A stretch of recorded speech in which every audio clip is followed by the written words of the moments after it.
Hi, I'm Brittany Riley and you're in the kitchen with Britt. We're here at Home Appliance in Avon and we are going to be making a quiche Lorraine. So quiche Lorraine basically is bacon and cheese. Generally it's with Swiss cheese, so I'm going to be using a Gruyere cheese.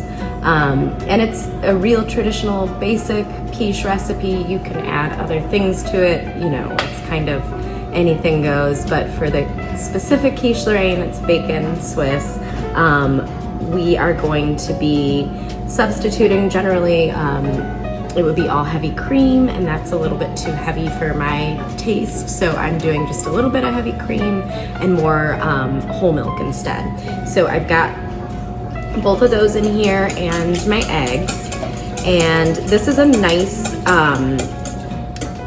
way to start if you've never made quiche before. It really isn't as difficult as it looks. Start with a good pastry crust, which we'll make here in a minute. And if you want to buy it from the store, you can do that. The part of whisking your ingredients together is very simple. Whatever your add-ins are, like I said, we're going to be doing the bacon. I have some onions that I'm going to caramelize.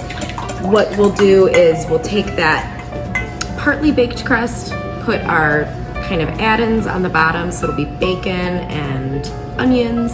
Then we pour this over with our cheese in it and everything.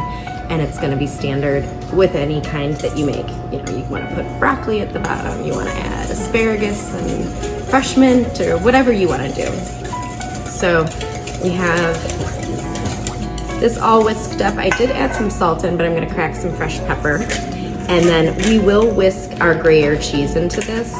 I have a little bit of Parmesan that we'll put on the very top, which will help to kind of give it some really good color and flavor on the top of the quiche, but the Gruyere will go right in. A lot of pepper.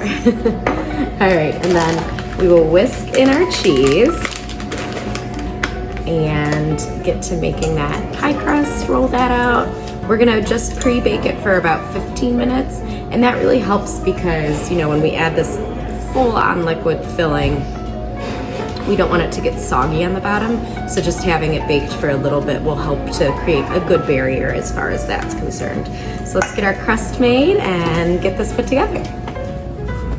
Okay, so we are going to put together a pie crust recipe that can be used for both savory or sweet pies. We are starting off with 2.5 cups of all-purpose flour, a teaspoon of salt, and a tablespoon of sugar. To that, I'm going to add a cup of cold butter that I have just kind of cut into cubes. You do want to keep it in the refrigerator until you're ready to use. What makes a really nice flaky pie crust is having the little chunks of butter in there, because basically the heat hits that, melts the butter, and creates those steam pockets that kind of give you that perfect like airwaves and crunch to your crust. So I do not like to use lard. I don't like to use oil. I use all butter.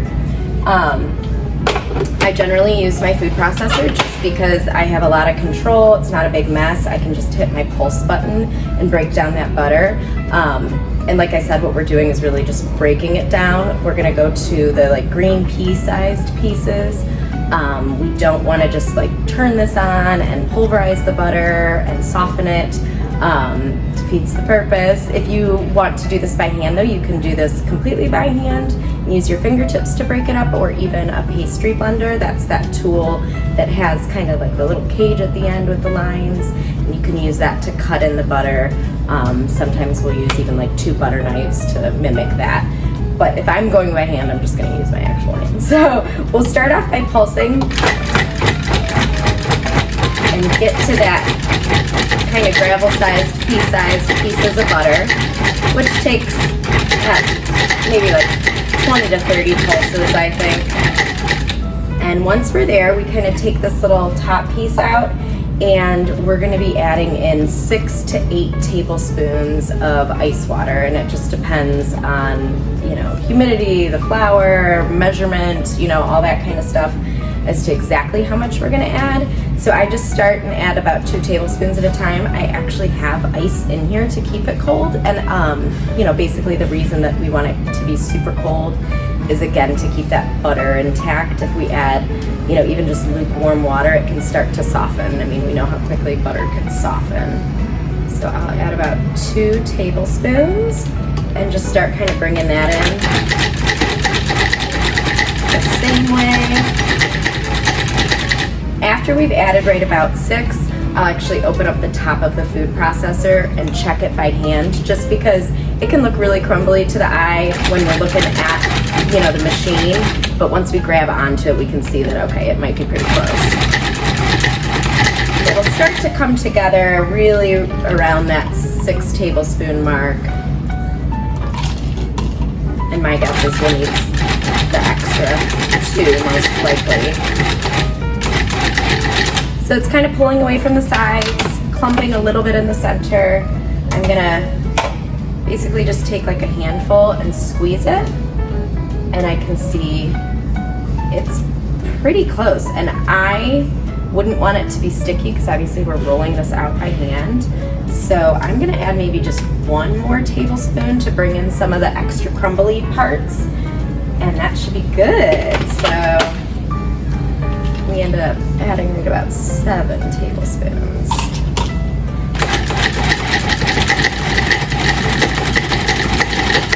Perfect. So this is enough for 2 crusts, or you know, like a bottom and a top crust depending on what you're doing. So I'm going to separate it into 2 pieces. I usually just kind of flatten it into a disc and wrap it in plastic wrap and pop it in the fridge for at least 20 minutes before rolling it out, just so that it can have a chance to harden up again. And that'll give me time to get all of my filling ingredients together, and we'll come back and roll it out.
So, looks beautiful, smells amazing. I ended up leaving it in for right about 35 minutes, and it's perfect, and I already tried it, but I wanted to show you, like, this is a great sign of a perfect quiche, where the crust is completely separate from the filling.